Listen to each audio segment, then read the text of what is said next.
Matthew Perry was found dead in the heated end of his pool at his Los Angeles home. He was 54 years old, and for a moment, the news felt impossible to place beside the face the world thought it knew. This was Chandler Bing, the man millions remembered with a joke already forming on his lips, the man whose sarcasm had become comfort food for an entire generation, the man who could turn awkward silence into laughter with one look. But on October 28, 2023, there was no laugh track, no studio audience, no bright apartment set, no friends walking through the door at the perfect moment.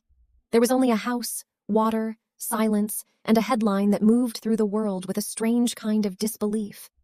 At first, people did not know how to react. Matthew Perry had spent years being honest about addiction, recovery, relapse, pain, and survival, but many fans still wanted to believe he had made it to the other side. His death reopened every part of that public memory.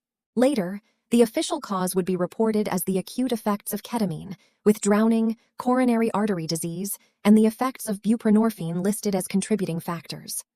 The manner of death was ruled an accident, but facts alone could not explain why the story felt so cold. What haunted people was the image. A man who had made the world feel less alone, found alone. A man whose most famous character used humor to hide discomfort, now remembered through a final scene that felt painfully quiet. Hollywood has seen many stars fall, but Matthew Perry's death struck differently because his fame had lived inside people's homes. He was not only on magazine covers or red carpets. He was on living room televisions, dorm room laptops, late-night reruns, and streaming screens watched during lonely hours. For countless viewers, Chandler Bing was the friend who was always there. And suddenly, the man behind him was gone. The shock spread quickly because Matthew Perry's story had always carried a painful double image. On one side, there was Friends, one of the most recognizable sitcoms in television history, with Perry forever linked to Chandler Bing, the wisecracking character who became a global pop culture figure. Friends aired from 1994 to 2004, and Perry's Chandler became one of the show's most beloved faces. On the other side, there was the private battle he later described in his memoir, the years of substance abuse, treatment, hospital stays, and the brutal truth that success does not protect a person from suffering. That contradiction is what made the reaction so emotional. People were not only mourning an actor, they were mourning the collapse of an illusion, the idea that the person who made everyone laugh must somehow be safe from the sadness he helped others survive. After his death, old clips of Chandler began to feel different. Lines that once seemed purely funny suddenly sounded more fragile. The pauses in his delivery felt heavier. His smile carried a shadow people had not wanted to see before. And that is where this story begins. Not with the orange couch, not with Central Perk, not with the applause that once greeted him when he entered a scene, but with the silence after the applause was gone. Matthew Perry spent years giving the world a language for awkwardness, loneliness, and emotional self-defense. He made people laugh at the exact feelings they did not know how to say out loud. But behind that gift was a man fighting something far darker than the character he played. His death forced the world to ask a question that has no easy answer. How can someone be loved by millions, remembered by everyone, and still reach an ending that feels so devastatingly alone? Before Matthew Perry became Chandler Bing, before the apartment set, before the laugh track, before the world began quoting his sarcasm as if it belonged to everyone, he was a boy caught between two places. He was born in Massachusetts, but much of his childhood unfolded in Ottawa, Canada, after his parents separated. That split shaped the early emotional landscape of his life. Two homes, two countries, two versions of belonging. His father was an actor, his mother worked in the world of politics and media, and Matthew grew up close enough to public life to understand attention, but far enough from stability to crave it. As a child, he was not yet the funny man the world would later recognize. He was restless, sensitive, competitive, and hungry to be noticed. Tennis became one of his first ways of proving himself. He trained seriously, became a strong young player in Canada, and learned early that applause had to be earned. But even then, something inside him seemed to lean toward performance. He had timing. He had wit. He had the instinct to make people react. Long before Hollywood gave him a script, Matthew Perry was already learning how humor could work like armor, how a joke could cover insecurity, how charm could hide loneliness, how being funny could make people look at you before they looked away. When Matthew moved more deeply toward acting, it was not just a career choice. It felt like a search for identity. Los Angeles offered him the possibility of becoming someone new, but also forced him into the brutal waiting room of Hollywood. Auditions, rejection, small parts, and the constant pressure to be memorable in a city full of people trying to be chosen. He appeared in early television roles, slowly building a resume, but nothing yet suggested the cultural explosion that was coming. He was young, ambitious, and sharp, with the kind of comic rhythm that could make even an ordinary line feel alive. Still, the road before Friends was uncertain. Matthew was not walking into fame as someone guaranteed to survive it. He was walking in as a young man who wanted to be seen, loved, and validated, the exact needs Hollywood knows how to exploit. That is what makes this chapter so important. Before Chandler Bing became a global comfort character, Matthew Perry was still trying to find where his own life fit. And when the role finally came, it would seem like the answer to everything. A sitcom, 6 friends, a character built on sarcasm, fear, insecurity, and emotional deflection. On paper, Chandler Bing was fiction. But somewhere beneath the jokes, Matthew understood him too well. The role would make him famous beyond anything he had imagined. It would give him the attention he had spent years chasing.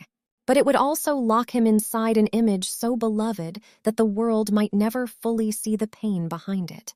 When Friends premiered in 1994, Matthew Perry did not just land a successful television role, he stepped into a cultural phenomenon that would change his life forever. As Chandler Bing, he became the sharpest voice in a room full of unforgettable characters, sarcastic, insecure, lovable, emotionally awkward, and endlessly funny. Chandler was the kind of character who could turn pain into a punchline before anyone had the chance to ask what was wrong, and that was part of why audiences connected with him so deeply. He did not feel like a distant sitcom fantasy. He felt human. Week after week, millions of viewers watched Matthew Perry transform nervous energy into comic rhythm, discomfort into charm, and loneliness into something people could laugh at without feeling ashamed. Very quickly, Friends became more than a hit show. It became a global habit, a comfort ritual, a piece of everyday life for an entire generation.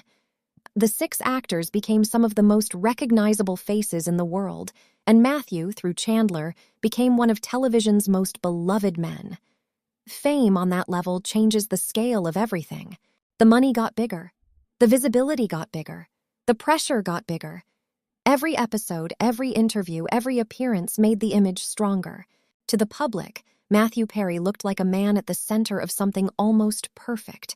A hit sitcom, worldwide fame, financial success, and a character people would love for decades. But that was only one version of the story, because the same role that made him globally adored also trapped him inside the expectation that he would always be funny, always quick, always okay. Chandler Bing became a place where the world could leave its sadness for 30 minutes and come out smiling. But the man playing him was beginning to carry a much darker reality behind the laughter. That darker reality is what turns Matthew Perry's story from celebrity success into tragedy. While Friends was becoming bigger every year, Perry was privately fighting addiction in ways most viewers could not fully see.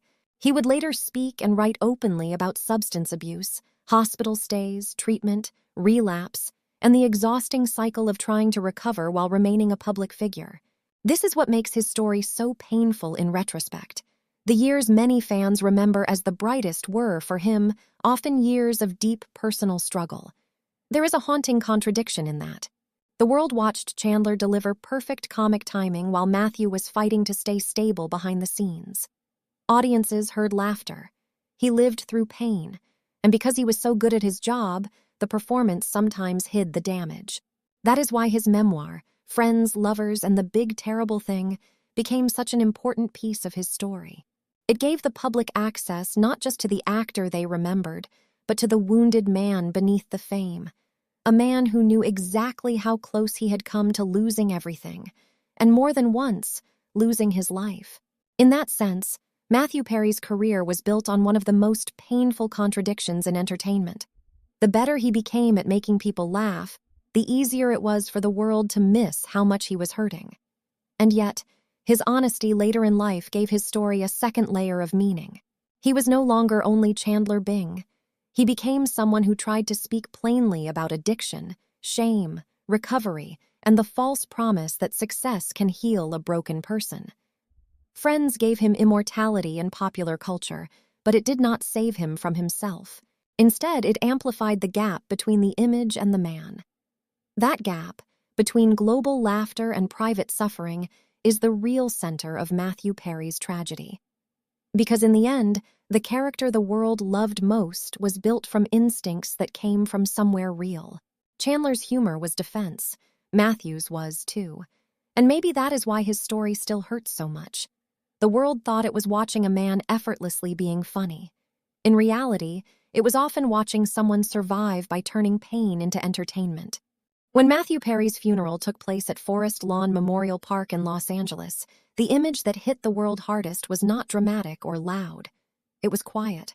It was the sight of the Friends cast arriving in black, walking together not toward a set, not toward a reunion special, not toward another moment of television history, but toward a real goodbye.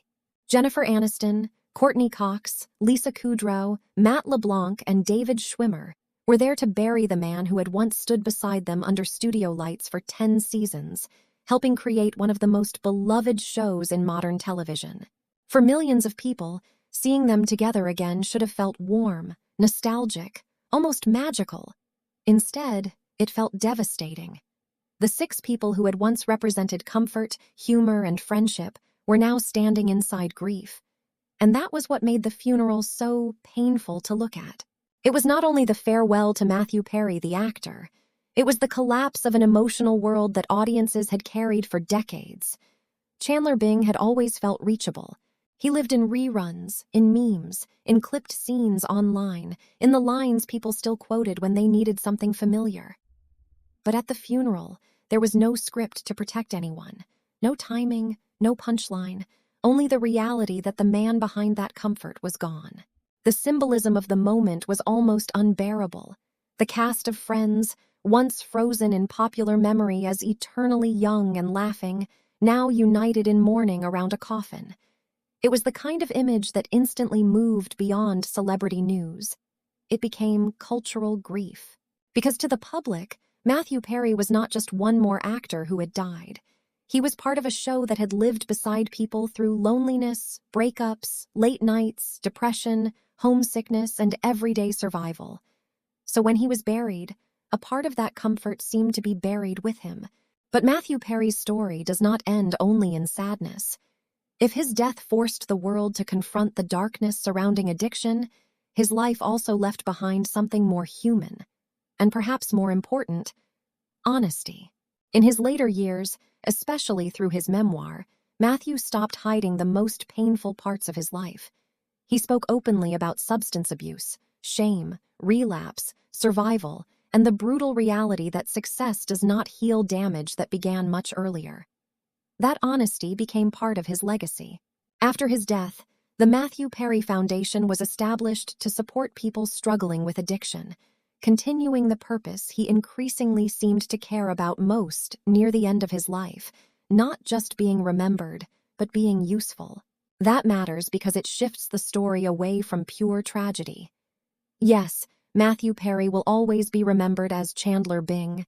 Yes, the world will always connect him to Friends, to sarcasm, to timing, to comedy that still feels effortless decades later. But he also became something else, a warning, a witness, and a voice for the reality that pain can exist behind even the most beloved public faces. That is why his story lingers. He made people laugh, but he also revealed how often laughter is a mask people use when they are trying not to fall apart. And maybe that is the final heartbreak of Matthew Perry. The world loved the character because Chandler made pain sound funny. The world mourned the actor because Matthew showed how real that pain could be. In the end, he did not only leave behind unforgettable scenes and famous lines. He left behind a quieter message, that even the people who seem most capable of making others feel less alone may be fighting the deepest loneliness themselves. Matthew Perry gave the world laughter, but his final legacy may be something even more lasting, the courage to speak about suffering before it is too late.